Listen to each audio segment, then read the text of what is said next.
Hello everyone and welcome to another edition of What's on My Desk. There's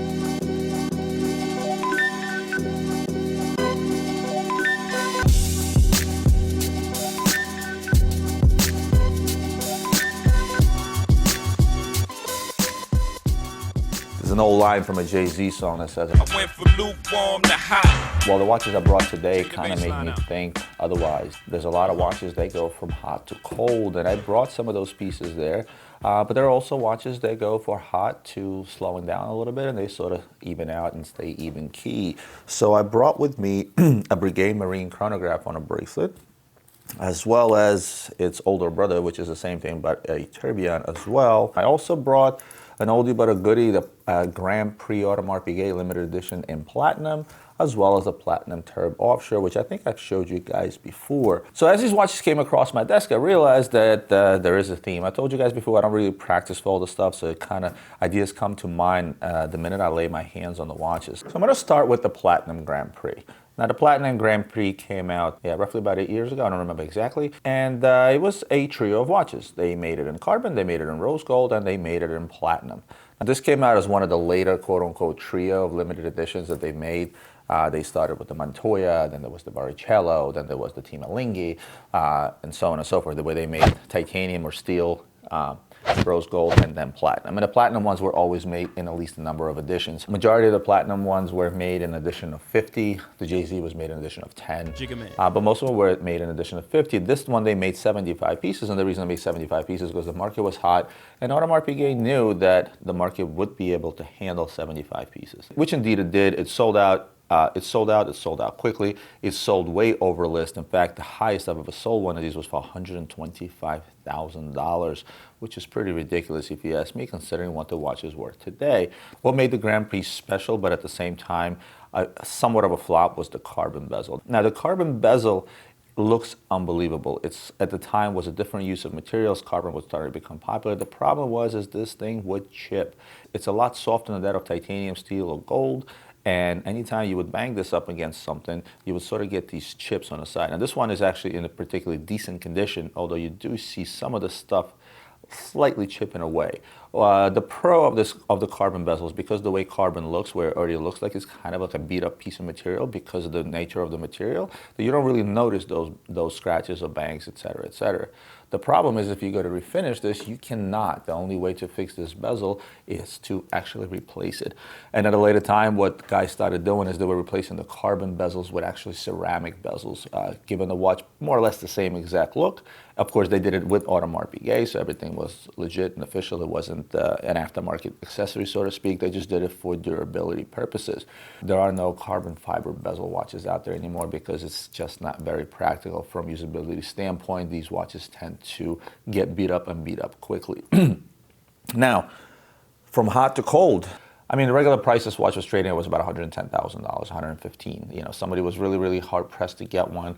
I paid more. It's not like I charged them more, and I ended up selling one for even as high as $125,000. And I know people that have sold them as high as $130,000. What is this watch trading at today? Well, today I'm selling this watch for $60,000.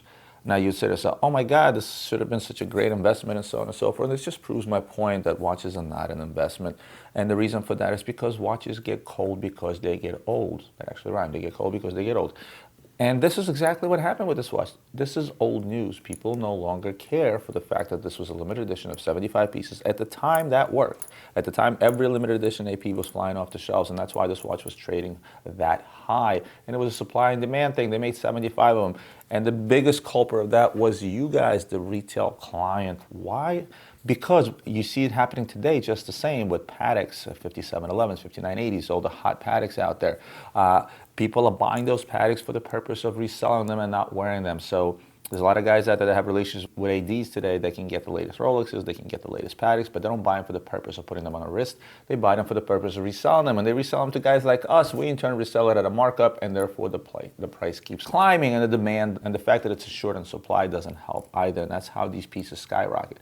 When people stop wanting to buy them, or when the prices start getting through the roof, when they stop ending up on people's wrists, this is when the prices start going down. Case in point, this is what happened to this watch.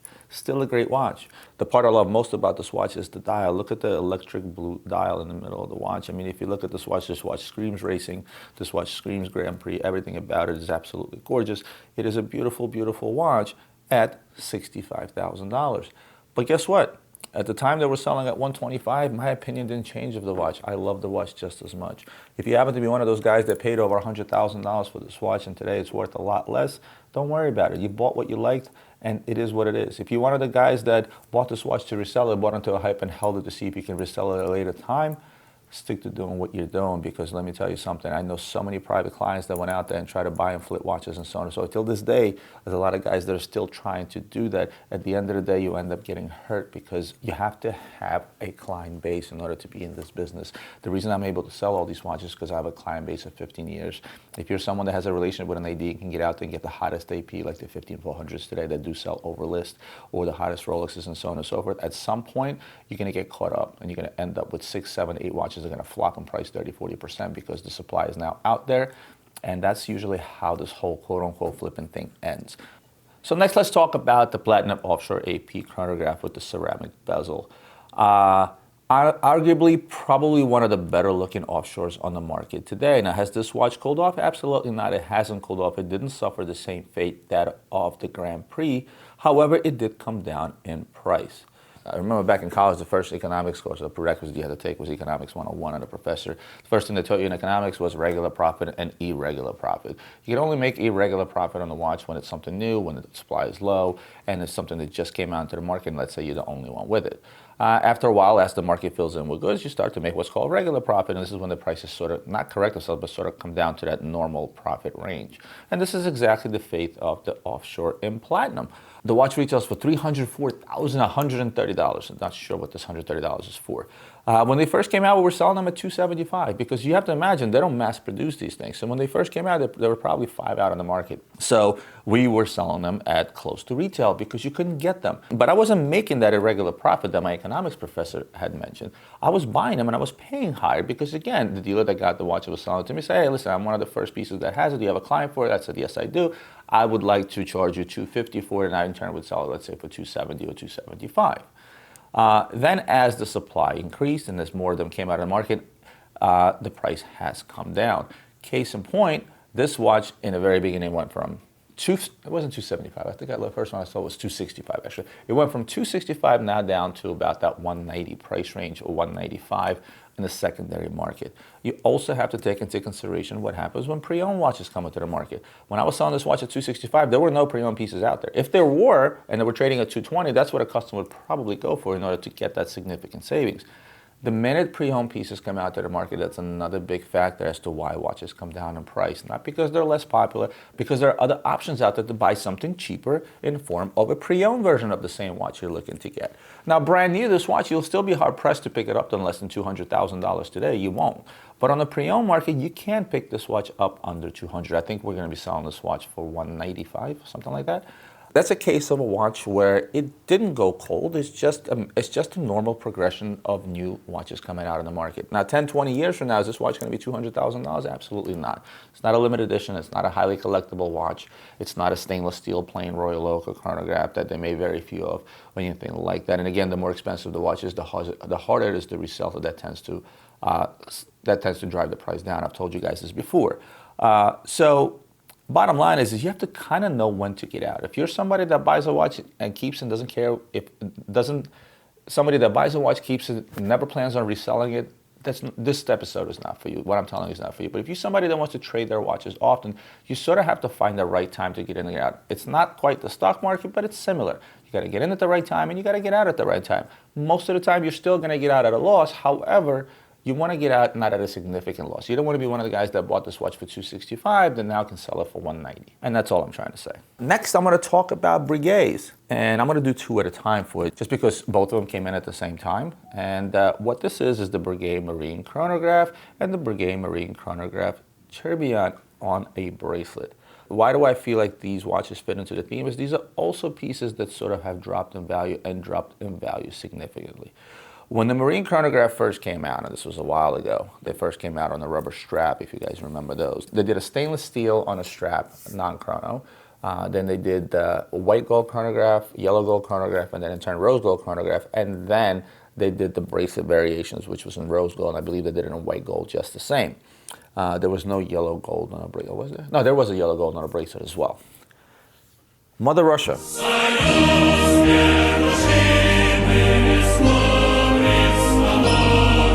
Prior to the '08 crash, Mother Russia was probably the biggest market for Breguet and Ulysse Nardin, were arguably the most popular brands at the time in Russia, Ukraine, and some of the other former Soviet republics or countries, whatever you want to call them.